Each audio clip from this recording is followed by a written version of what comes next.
श्री शिवाय नमस्तोभ्यम। हर हर महादेव। दोस्तों आज है 27 जून यानी कि गुप्त नवरात्रि का दूसरा दिन।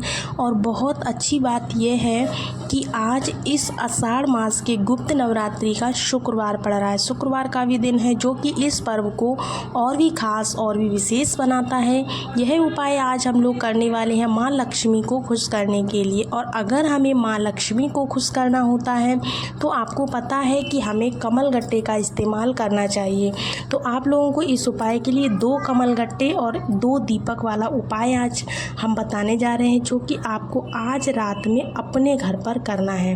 कहीं भी जाना नहीं है, सिंपली अपने घर पर ही इस उपाय को आप कर सकते हो, जिससे आपके पूरे परिवार में, पूरे घर में खुशियां बनी रहें, माँ लक्ष्मी की कृपा आपके परिवार में बनी रहे। इसके लिए बहुत ही सिंपल सा उपाय हम बताने जा रहे हैं। उपाय को हमें कैसे करना है, कौन सा दिया लगाना है, कौन सी जगह पे रख के इस दीपक को प्रज्वलित करना है, सारी चीज़ें इस छोटे से वीडियो के माध्यम से आपको बताने वाले हैं। अगर वीडियो पसंद आए तो वीडियो को एक लाइक ज़रूर कीजिएगा और आप किस टॉपिक पर वीडियो चाहते हैं उसके बारे में हमें ज़रूर बताइएगा। इस उपाय को करने के लिए दोस्तों आपको दीपक की ज़रूरत पड़ने वाली है। आपको मैंने पहले ही बताया, लेकिन दीपक जो है एक नहीं बल्कि कितने लोगे, आप लोगों को 2 दीपक का इस्तेमाल इसमें करना है, ठीक है ना। ये चीज़ आपको बिल्कुल क्लियर है। अब जो 2 दिए आप लेंगे ना, उसे लेकर के आपको कहाँ पर जाओगे, तो आपके घर का जो मुख्य दरवाज़ा होता है ना, मेन गेट लोहे का हो लकड़ी का हो, वहाँ पर आपको पहुँच जाना है, ठीक है ना दोस्तों। इसके साथ ही साथ आपको 2 कमल गट्टे लेने हैं। कमल गट्टे आपको पता होगा माता लक्ष्मी को बहुत ज़्यादा प्रिय होते हैं, इसीलिए आपको कमल गट्टे ज़रूर से लेने हैं। अब आपको क्या करना है, आपको पता है कि लोहे वाले गेट के बाहर स्पेस होता ज़रूरी है, ठीक है। सभी के गेट पे होता है, जिससे आप दीपक को वहाँ पर रख सकें। एक दीपक को आपको सीधी तरफ और एक दीपक को आपको उल्टी तरफ लगाना है। अब यहाँ पर एक चीज़ का और ध्यान दीजिएगा। वो ध्यान देने वाली बात यह है कि कभी भी दीपक को चौखट के अंदर नहीं लगाया जाता है, चौखट के बाहर ही लगाना है। जिन भी लोगों को यह प्रॉब्लम होती है कि उनके घर में मेन गेट नहीं है, या फिर जो रेंट पे रहते हैं, या फिर जो फ्लैट वगैरह ले रहे हैं, वो कैसे लगा सकते हैं। तो अगर घर में मेन डोर नहीं होता है, दरवाज़ा नहीं है, तो आपके रूम का जो दरवाज़ा होगा ना, उसके बाहर आप लगा सकते हो, कोई ऐसी दिक्कत नहीं है। हमने यहाँ पे क्या दिया है, आपको 2 दिए बताएं। अब हम ये उपाय कर किसके लिए रहे हैं, धन संपदा के लिए। तो ध्यान रखिएगा, दीपक के नीचे थोड़ा सा चावल का दाना ज़रूर रखेंगे, और एक ही दीपक के नीचे नहीं बल्कि आपको दोनों दीपक के नीचे चावल के दाने ज़रूर से रखने हैं। साथ ही साथ आपको बता दें कि चावल के दाने को रखने के बाद में इस दीपक के अंदर आपको 2 लंबी बाती, यानी एक दीपक में एक और दूसरे दीपक में एक लंबी बाती लगानी है। लंबी बाती लगा करके ही आप दीपक को प्रज्वलित करेंगे। और इस दीपक में हमें घी डालना है, दोनों ही दीपक में हमें घी डालना है। ये चीज़ आप बिल्कुल ध्यान रखिए, क्योंकि ये दीपक हम धन के लिए लगा रहे हैं और धन की बढ़ोतरी के लिए लगा रहे हैं, लड़ाई झगड़े के लिए लगा रहे हैं। जब हम उपाय करते हैं ना, दीपक लगाते हैं ना, गोल बाती का या लंबी बाती का, तो मैं आपको हर दीपक में बताती हूँ कि आपको लंबी बाती का दीपक लगाना है या फिर गोल बाती का।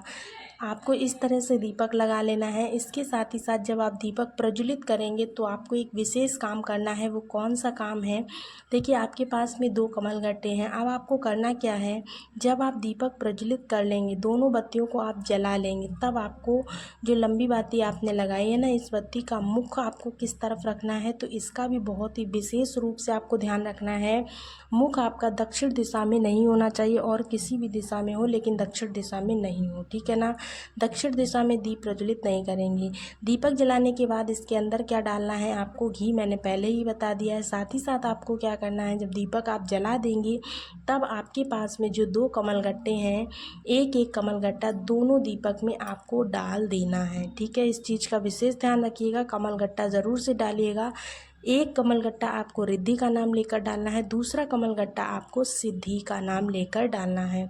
जो भी व्यक्ति गुप्त नवरात्रि में दूसरे दिन पड़ने वाले शुक्रवार के दिन इस उपाय को करता है, उसके घर में साल भर कभी भी धन को लेकर कोई कमी नहीं रहती है। हमेशा देवी माँ लक्ष्मी की कृपा उनके ऊपर बनी रहती है। देखिए गुप्त नवरात्रि चल रहे हैं, गुप्त नवरात्रि में किया गया कोई भी उपाय आपका बिल्कुल भी खाली नहीं जाता है।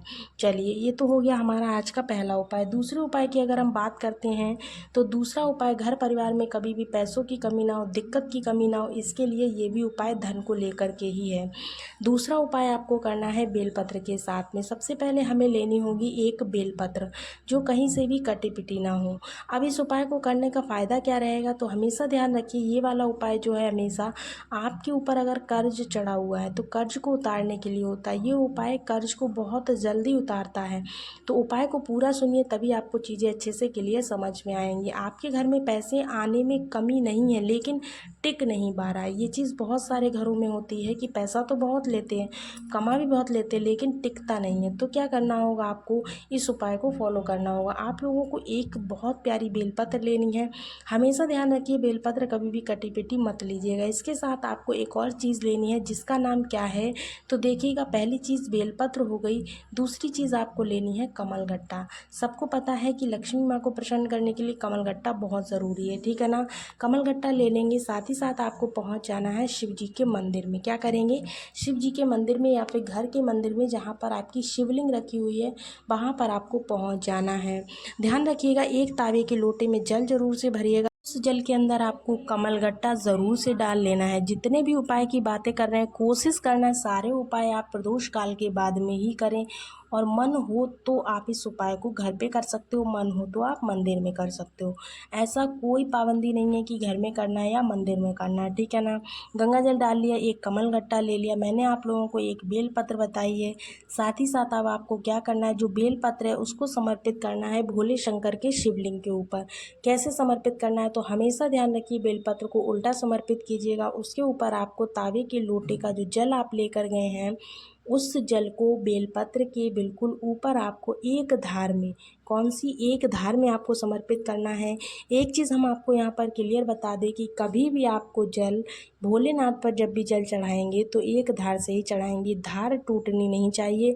अगर धार टूट जाती है तो वो जल महादेव समर्पित नहीं होता है।